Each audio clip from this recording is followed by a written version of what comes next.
The idea is not the work. The spark is not the oak tree. And somewhere along the way, the neural reward of creativity has substituted for the deeper satisfaction of completion in my life. Beginning felt so good that the middle never had time to compete. Welcome to Magic in the Moment, Mindfulness in Real Time. My name is Clayton Platt, and I'll be your host for this podcast journey. And for many people, practicing mindfulness has very little to do with sitting on a cushion, lighting incense, or even focusing on their breath. Just paying attention to what they're doing at any moment. And doing this intentionally can create that same magic. Our time together is intended to share how mindfulness plays out in everyday life for our guests. And before we begin, here's a word from our sponsor, Meditation for Leadership. We all feel it, the pressure to keep up, to perform, to push through. But lasting success doesn't come from speeding up. It comes from slowing down, leaning in, and creating the space to lead from within. That space is where we shift from autopilot to intention, building mindful habits that strengthen focus and calm. It's where we stay connected to our values and purpose, choosing to respond instead of react. It's where we unlock our potential to positively shape our own lives and empower others to grow and thrive. That's the work of Meditation for Leadership. If you're ready to create the space for sustainable success, visit meditationforleadership.org. I want to tell you about a training program that never launched. A few years before COVID, I began collaborating with a dear friend, a colleague, a gifted communication specialist whose work focuses on presentation skills. And she works from the outside in, how you carry yourself, how you use your voice, how you command a room. And my work is from the inside out, mindfulness, self-awareness, the inner landscape that shapes everything that shows up on the outside. Together, we developed something we called Creating Constructive Conversations. And this was a corporate training program that brought together both approaches. And we worked on it sporadically, but really hard at times over several years. And the content was really good. The concept was solid. The collaboration was, but it never launched. And if I'm honest with you, and that's the whole point of today, the reason it never launched is mostly me. Not the content, certainly not my colleague. Probably not the market, just me. Specifically, my unwillingness to wade into what felt like dark water. Marketing this program, marketing myself. The outreach. The part that comes after the creative work is done and before anyone actually shows up. That threshold, right there, is where I have historically stopped. And today I want to talk about why, and more importantly, what I'm learning to do about it. Welcome to Magic in the Moment, Mindfulness in Real Time. I'm Clayton Platt, your host. Let me tell you something about myself that I don't often say out loud. I am someone who is genuinely, deeply energized by beginnings. Hand me a blank page, a new idea, an unexplored possibility, and something just bursts inside me. Something comes alive. The creative spark has never been my problem. I've started more projects than I have finished, way more. And I've lit up the early stages of more collaborations, programs, and initiatives than I can count. So what's been harder across my life and my work is what I'll call the long middle. The part between the acorn and the fully grown oak tree. You probably know this territory. It's the place a project arrives at after the initial excitement has faded, but before the finish line is in sight. The weeks when nobody's waiting on a deadline, when the voice in your head starts offering, very reasonable suggestions about other things you could be doing instead. When the gap between who you intended to be on the project and who you actually are starts to feel a little uncomfortable. That's the long middle. And I have spent a significant portion of my professional life finding creative ways to avoid it. The training program with my colleague is a very good example. Here's another one. I have a book. It's called Magic in the Moment, the same name as this podcast. And it represents years of writing, the thinking and teaching I've been doing. And with the help of an amazing editor, the text is complete. So I've been working with a self-publisher on the formatting. The launch is coming. I'll tell you the truth. Getting to this point has required me to push through more resistance than almost anything I've done professionally. And it's not because the writing was hard. The writing is what I love, and the writing was done. But because everything that comes after the writing, the building of a launch team, the outreach, the asking people to be part of something I've created, that has required a different kind of courage entirely. Now, I know I'm not alone in this. I have worked with enough leaders, executives, high-achieving professionals, athletes to know the gap between the practice and the idea and the finished thing, the performance. That's one of the most universal struggles there is. We're often better at starting than sustaining, better at vision than execution, better at that creative spark than the patient, unglamorous work of carrying something all the way through to fruition. So the question I want to sit with today is this. What does mindfulness actually have to offer here? Not as a productivity hack, not as a tool for getting more done, though it can be, but as a genuine practice for closing the gap between who we intend to be and who we actually show up as over the long arc of something that matters. The obstacle isn't in the way. It is the way. And right now, this one's mine. So to understand the pattern, it helps to understand why the beginnings are so seductive.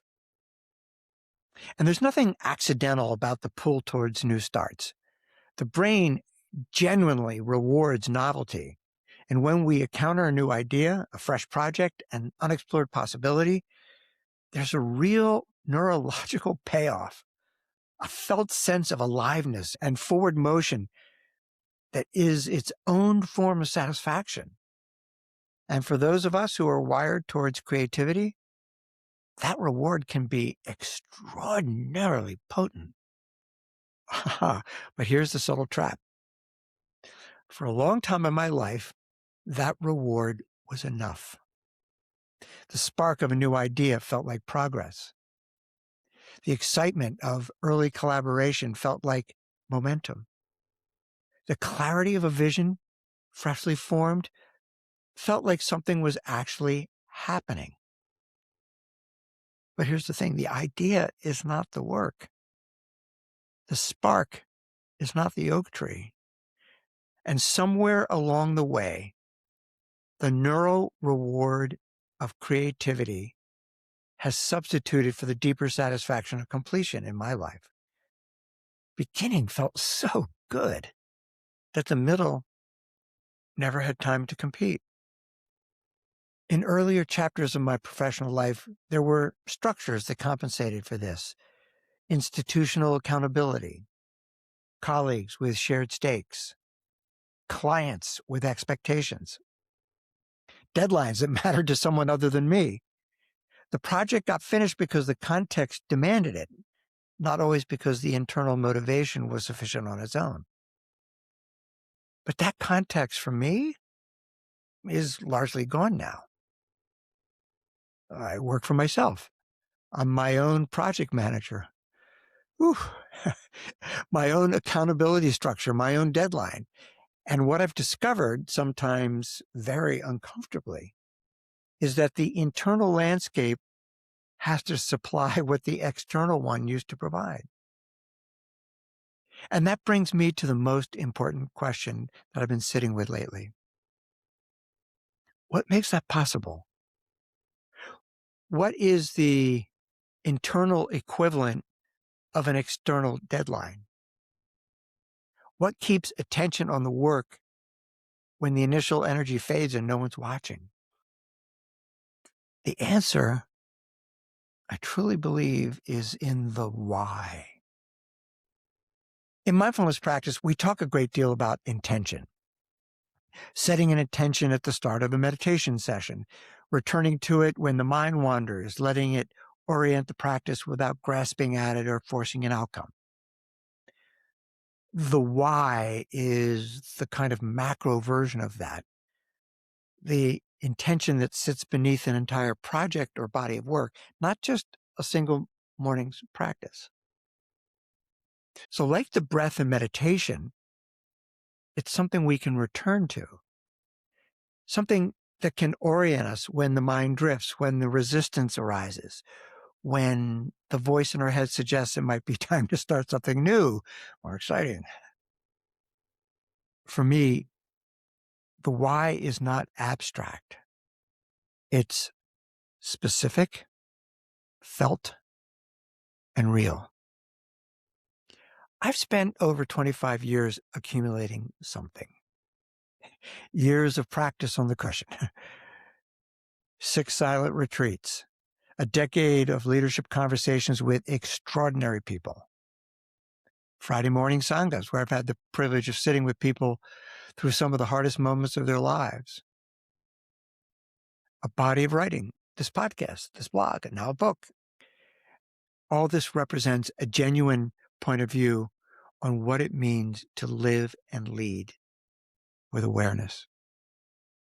That inventory of insight and experience wants to reach people. Not because I need it to, not for the recognition, maybe slightly, but because I genuinely believe it can help. And because I am honestly the only one who can share it in exactly this way. So that's a why worth staying connected to, worth returning to, the way I return to my breath when the long middle starts to feel like too much.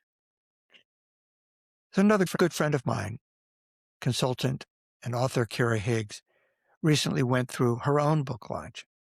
And I had the privilege of being part of her launch team, reading her finished draft and writing a review and sharing her work with my community. Hopefully in some small way, contributing to the momentum that carried her book into the real world. I would say it's one of the more meaningful things I've done recently. And it wasn't because it was glamorous, but because I could see close up what it looks like when someone carries their work all the way through, when they don't stop at the threshold. And I learned something really important watching Kira, and I'm still integrating this.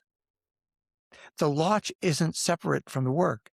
The carrying of it into the world, the asking for the outreach, the building of a team is part of the creative act. It's not the dark water after the real work is done. It is still the real work. And that reframe has been really important for me because I've long operated as the creative part, the writing, the recording, the teaching, the speaker, right? It's where I belong. And the operational part, the marking, the asking, the follow through is something beneath the work or beyond my skill set. Neither of those things are true. Both are part of the same commitment. Staying connected to the why isn't a motivational trick. It's an act of awareness. It is the practice. So I sat with sports psychologist Dr. Mitchell Green in one of my very first episodes of this podcast. And I used the gem of our conversation in a subsequent compilation episode that launched a few weeks ago. He said something that I keep returning to. He was talking about the mind chatter that shows up for athletes in high stakes moments, that internal voice that arrives right when it's the most unwelcome and offers its expert opinion on why things are about to go wrong. He said this. He said simply, you signed up for the hard, right? The chatter, the resistance, the doubt, that's not evidence that something has gone wrong. It's confirmation that something real is at stake, that you care, that it matters. I think about that often in the context of this chapter of my life. The resistance when I feel it's time to build the book launch, that's not a sign that I'm the wrong person to do this. It's a sign that it matters. The discomfort I feel when it's time to follow up on a corporate training inquiry or to send the outreach email I've been drafting for 3 days, that's not a signal to stop. It's a confirmation that something real is on the line. And there's another layer here that I want to name honestly because I truly think it's universal. I work best in collaboration. Almost everything I'm proud of professionally has been built in partnership with someone. This podcast is built on conversation. The Creating Constructive Conversations program was born from collaboration. My Friday Sangha is a community practice, not a solo one. My meditation for leadership work is team-based. Even this book was shaped in part by years in dialogue with the people that I've been connected with, that I've taught, that I've sat beside in silence. The places where things have stalled have tended to be the places where I'm operating alone in the dark without a collaborator or a community to be accountable to. And I realize that's not necessarily a personal failing. It's just information. It tells me something about the structures I need to build around this next chapter. Not necessarily to compensate for a weakness, but to work with the grain of how I actually function at my best. Awareness plus choice equals results. That's the framework I come back to in this work. Awareness is it's seeing the pattern clearly, understanding its roots, naming it without shame or self-dramatization. And that alone shifts something. Choice is what becomes possible once the awareness is present. Not some grand transformation overnight, but a small, concrete, intentional next step. Returning to the book launch plan for an hour this afternoon. Sending that email I've been sitting on. Asking one person to be part of the launch team. Results follow from the accumulation of these choices. The oak tree is built one day tending at a time. There is no shortcut, and there is no other way. So in a few days after I've done this recording, I'm heading into a week of silence. And this silent retreat, there will be no devices, no content, no output of any kind, just sitting, just breathing and walking and just being with whatever arises when the noise finally stops. And I will be carrying this question into that silence. What does it actually mean to sustain attention on something that matters? Not for a morning, not for a season, but for the long arc of a life's work. I am not going in expectation that I will reach enlightenment and I'm going to come back with some massively concrete answer. But I am going to be letting in the stillness and letting it show me something. To let the ground settle. Because from the ground, the next step is always more visible. And what I know going in is this: the work is real. The why is real. The teaching I've been developing and sharing for the better part of a decade, this podcast, the blog, and the Magic in the Moment book, they are all things that I believe in. Not perfectly, not without some doubt, but with enough conviction to keep returning to it the way I return to my breath. And that's what the practice asks of us ultimately. Not certainty, not a guaranteed outcome, just a willingness to keep showing up to the cushion, to the blank page, to the difficult conversation, to the project that's been waiting long enough. To keep showing up with our attention fully on the why. As Mitch would say, you signed up for this. The resistance is confirmation, not condemnation. And the long middle, as uncomfortable as it is, exactly where the oak tree gets built. Before I go, two things. First, if this episode landed somewhere real for you, and I do hope it did, if you recognize the gap between the idea and the finished thing, if you stood at the threshold of something and found a reason to turn back, I'd genuinely love to hear from you. And you can find me at mindfulnessrealtime.com. Second, Magic in the Moment, the book is coming. If you want to be part of bringing it to the world, reach out. You can email me at clayton@mindfulnessrealtime.com. I'm looking for a small group of people willing to read early, share widely, and help this work find the audience it's meant to find. And I would be genuinely honored to have you on the team. This is Clayton Platt, reminding you to look for those moments of magic in your life where mindfulness plays out in real time. Hey, thanks for listening. I want to give a big shout out to John Gehring of Story Trust Media for his expert editing and wonderful production guidance. I also am deeply grateful for the ongoing support I receive from Meditation for Leadership and their sponsorship. So that's all for now. Until next time, this is Clayton Platt saying, watch for those moments of magic when mindfulness shows up in real time in your life.